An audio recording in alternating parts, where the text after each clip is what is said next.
Hello students, एक बार और जे advance का क्वेश्चन मैं लेकर आया हूं। ये क्वेश्चन आप पढ़िए, है सिंपल सा, लेकिन जो मैचिंग है ना वो कमाल की है भाई। क्योंकि जो मैचिंग आपका आ रहा होगा उससे तो इसने मैच किया भी नहीं होगा। कहने का मतलब है कि यहां पर मैं बोलूं तो यहां पर जो फर्स्ट आपका दिख रहा है क्यू बाई आर अगर 10 है तो इसकी मैचिंग क्या हो सकती है? इसकी मैचिंग हो सकती है इनफाइनाइट मेनी सोल्यूशन। लेकिन अब क्यों हो सकती है वो तो मैं सॉल्व करके बताऊंगा आपको कि क्यों हो सकती है। इसका एटलीस्ट वन सोल्यूशन भी हो सकता है। इनफाइनाइट मेनी का मतलब एटलीस्ट वन भी तो आ गया, कम से कम एक या बहुत सारे, तो वो भी हो सकता है। लेकिन इसमें ऐसा नहीं है कि फर्स्ट का देखो, फर्स्ट का क्या मैच किया इसने, फर्स्ट का आप देखिए यहां पर फर्स्ट का इसने टी मैच किया है, मतलब एटलीस्ट वन सोल्यूशन। या क्यू मैच किया है, x equal to 10/9, y equal to -1/9, z equal to 0। तो इसकी जो मैचिंग है ना वो अजीब सी है। लेकिन हालांकि इसमें आपका देखिए इसमें एक इसमें इन्होंने गलती कर दी। जैसे इसने सेकंड का एस और थर्ड का एस सिर्फ एक ही में मैच किया गया और कहीं नहीं मैच किया गया, सेकंड का एस और थर्ड का एस।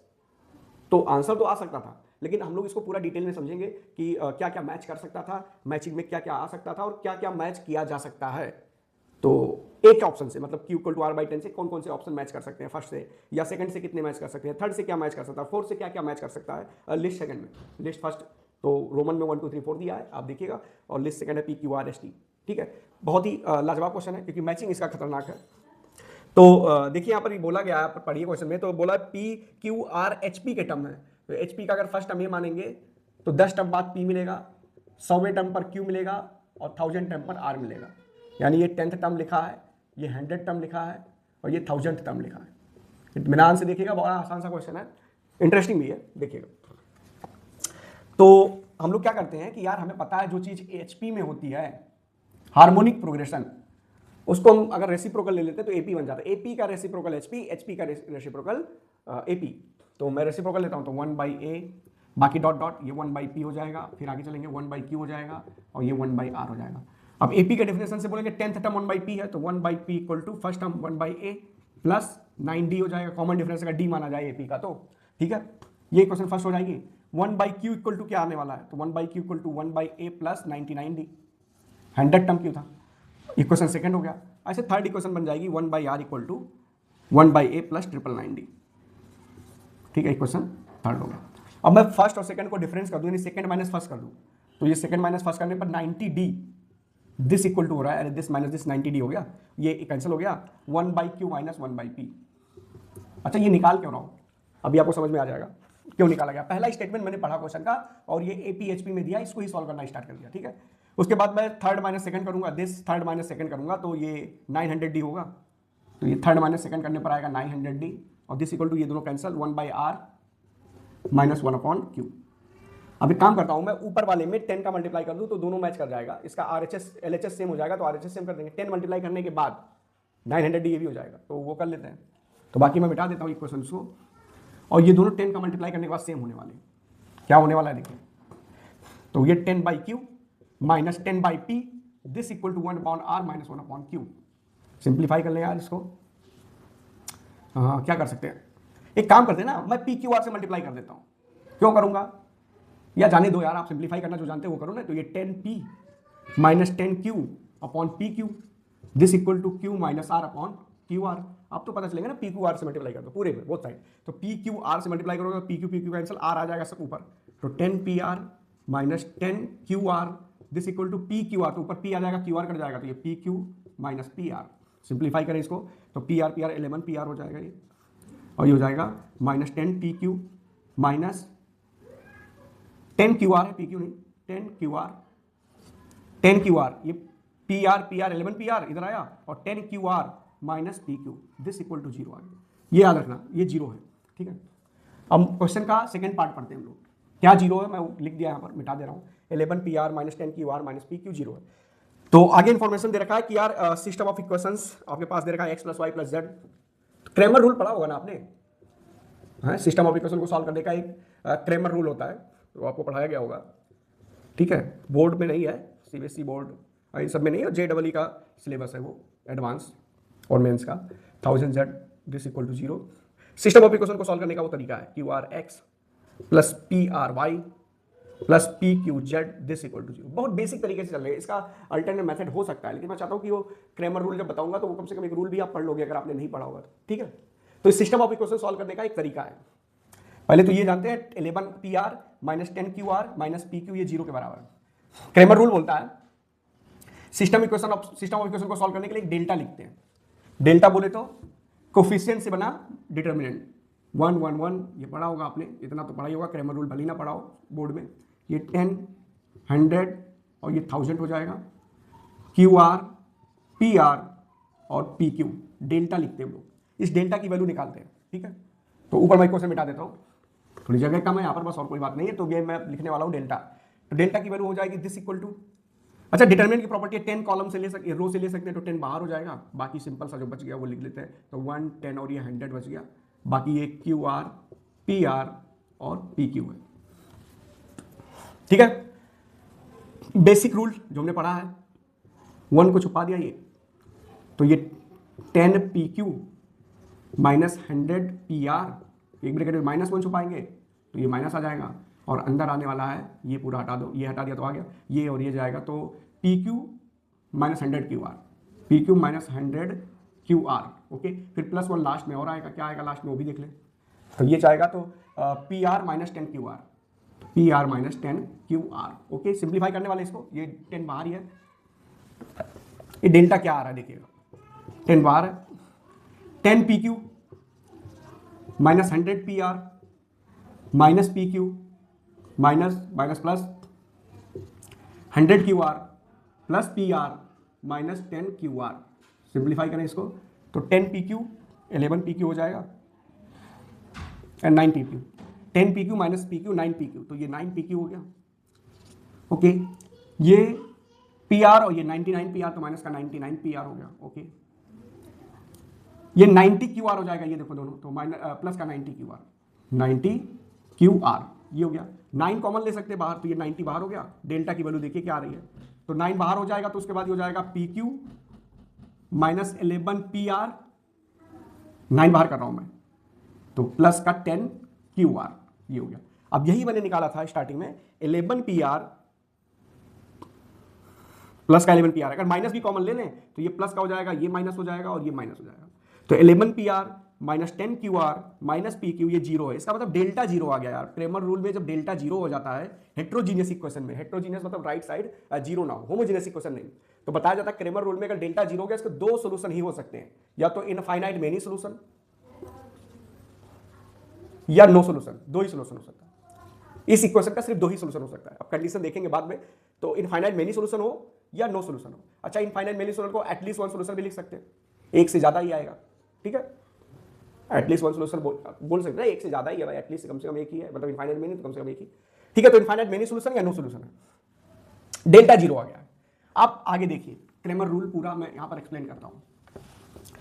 क्रेमर रूल में डिटर्मिनेंट कोफिशिएंट से बना डिटर्मिनेंट डेल्टा अगर 0 है तो अगली बार क्या करते हैं, डेल्टा x निकालते हैं। कैसे निकालेंगे बताता हूं, फिर डेल्टा y निकालते हैं और डेल्टा z निकालते हैं, तीनों की वैल्यू निकालते हैं। ठीक है, और यहां से x इक्वल टू हो जाता है आपके पास, x की value delta x upon delta y हो जाता है, डेल्टा y अपॉन डेल्टा, और z की वैल्यू भी हो जाती है डेल्टा z अपॉन डेल्टा। ये x y z निकालने का एक तरीका है, क्रेमर रूल पढ़ते हैं इसको। ठीक है, तो अब डेल्टा x क्या होता क्या है, तो ये सब तो अभी जाने दे। अच्छा, नीचे 0 हो गया, तो नीचे 0 हो गया तो ऊपर अगर कुछ आ गया तो नो सोल्यूशन हो जाएगा। एनीथिंग अपॉन 0 नॉट डिफाइंड, मतलब नो सोल्यूशन हो गया। अगर इनफाइनाइट सोल्यूशन चाहिए तो ऊपर भी 0 होना चाहिए, तो delta x delta y delta z ये सब 0 होना चाहिए। कोई एक अगर 0 नहीं हुआ, मान लो डेल्टा x 0 नहीं हुआ, नीचे और ऑलरेडी 0 आ चुका है, तो नो सोल्यूशन का केस हो जाएगा।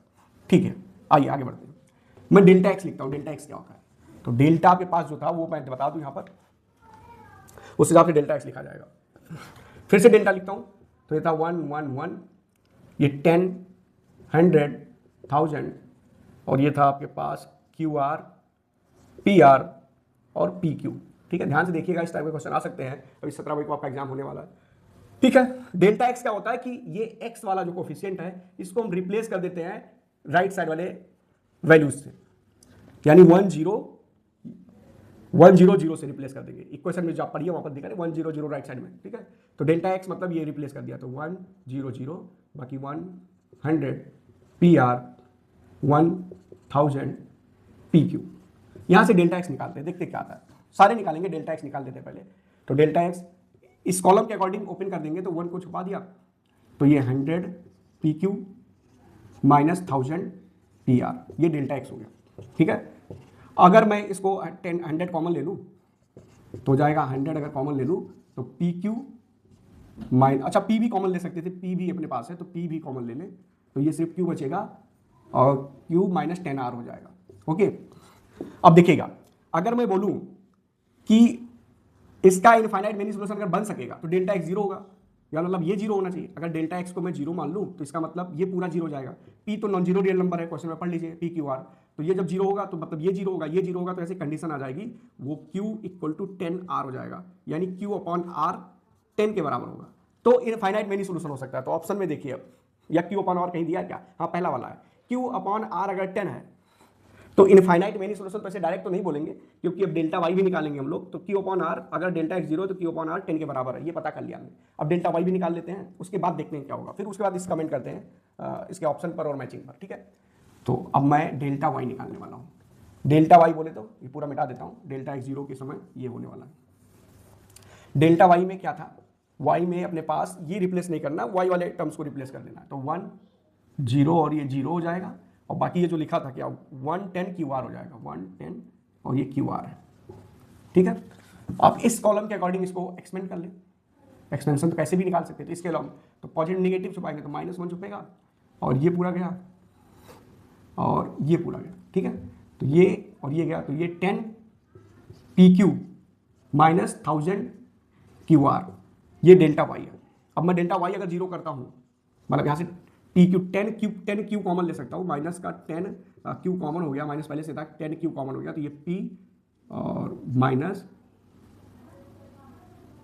हाँ 100R हो जाएगा, 1000 नहीं 1000 है, तो 10 माइनस 100R हो जाएगा, ठीक है। अगर मैं डेल्टा वाई जीरो करता हूँ इनफाइनाइट मेनी सोल्यूशन के लिए, तो ये हो जाएगा P upon R equal to 100 आ जाएगा, ठीक है। तो ये भी लिख दिया मैंने। अब डेल्टा जेड की बारी है, वो भी चेक कर लेते हैं। तो डेल्टा जेड क्या होगा, डेल्टा जेड में रिप्लेस करना होगा इस वाले कॉलम को, तो जो पहले से दिया उसको रहने दें। तो ये था 110 और क्या था देख ले, तो क्यू आर था, और ये फिर सेकंड वाला क्या था 100 पी आर, 100 पी आर था, और लास्ट वाला जो है 100 से रिप्लेस होगा, ठीक है। तो यहाँ से यही पॉजिटिव निगेटिव पॉजिटिव ये छुपाएंगे इस कॉलम के अकॉर्डिंग एक्सपेंड करते थे, बाद 0 0 हो जाएगा, तो ये 1 छुपा लिया, तो ये हो जाएगा आपके पास, ये पूरा हो गया। तो 10 P R minus 100 Q R हो जाएगा, ये डेल्टा जेड है।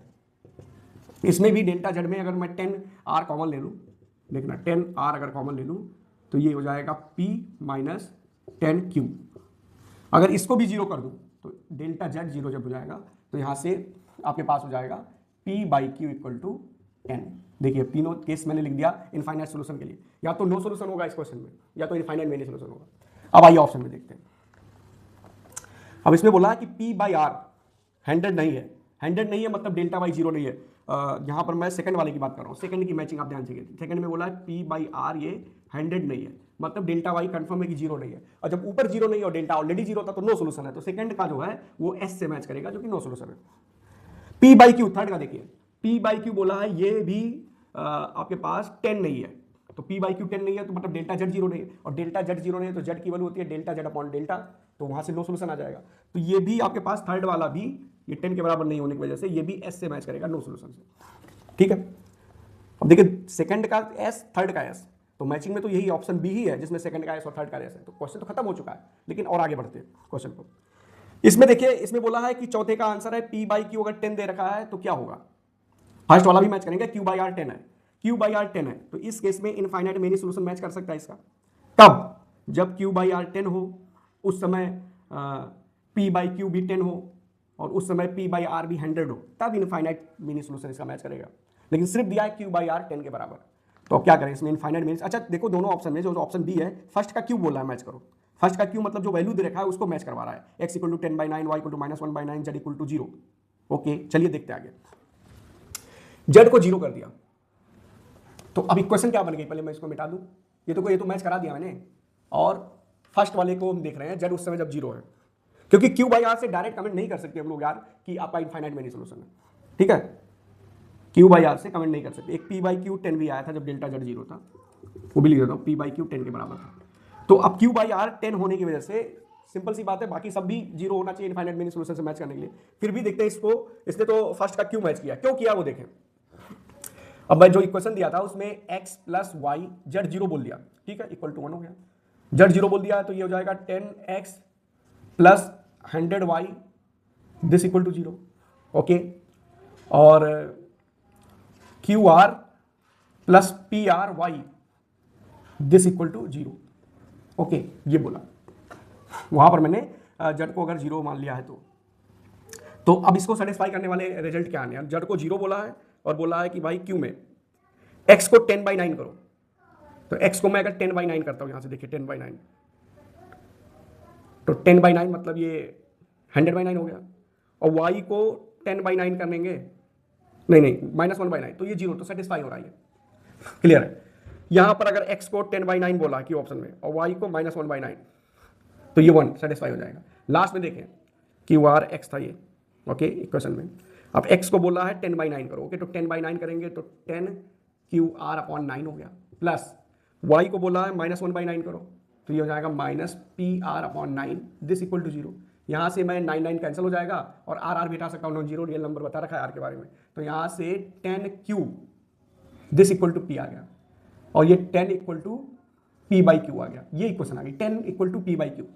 तो अगर 10 equal to P by Q है, यानी उस समय डेल्टा जेड भी 0 है, ठीक है, डेल्टा जेड 0 है, इनफाइनाइट मेनी सोल्यूशन, मतलब पी बाई क्यू बराबर 10 हो गया, मतलब डेल्टा जेड 0 हो गया, उसमें दो राय नहीं है, ओके। और होना चाहिए पी बाई क्यू अगर 10 हो गया तो डेल्टा जेड 0 होना चाहिए, और क्यू बाई आर की वैल्यू इसने बोला 10 है, तो इसका मतलब यहां से डेल्टा एक्स भी 0 है। अब डेल्टा वाई के बारे में इंफॉर्मेशन नहीं है इसमें कि डेल्टा वाई क्या है। अगर डेल्टा वाई भी 0 आ जाता, पी बाई आर 100 आ जाता, तो इसका इनफाइनाइट मेनी सोल्यूशन भी मैच कर सकता था इसका। तो पी बाई आर के बारे में इंफॉर्मेशन तो अभी कुछ नहीं मिल रही यहाँ पर, लेकिन देखिए पी बाई आर निकालते हैं हम लोग, पी बाई क्यू 10 है, क्यू बाई आर 100 है, तो दोनों को मल्टीप्लाई कर दो तो पी बाई आर 100 हो जाएगा। अरे इन दो, इसको मल्टीप्लाई करो और इसको मल्टीप्लाई कर दो आपस में, तो आ गया ना पी बाई आर 100। तो delta x, delta y, delta z भी आपके पास 0 है, मतलब फर्स्ट वाले से इनफाइनाइट मेनी सोल्यूशन भी मैच कर सकता है, और ये जो क्यू वाला ऑप्शन है वो भी मैच कर रहा है, क्योंकि वहीं से सारे रिजल्ट आए। तो इनफाइनाइट सोल्यूशन में एक सोल्यूशन ये भी हो सकता है जो क्यू मैच कर रहा है इससे, तो फर्स्ट का क्यू मैच कर गया, ओके।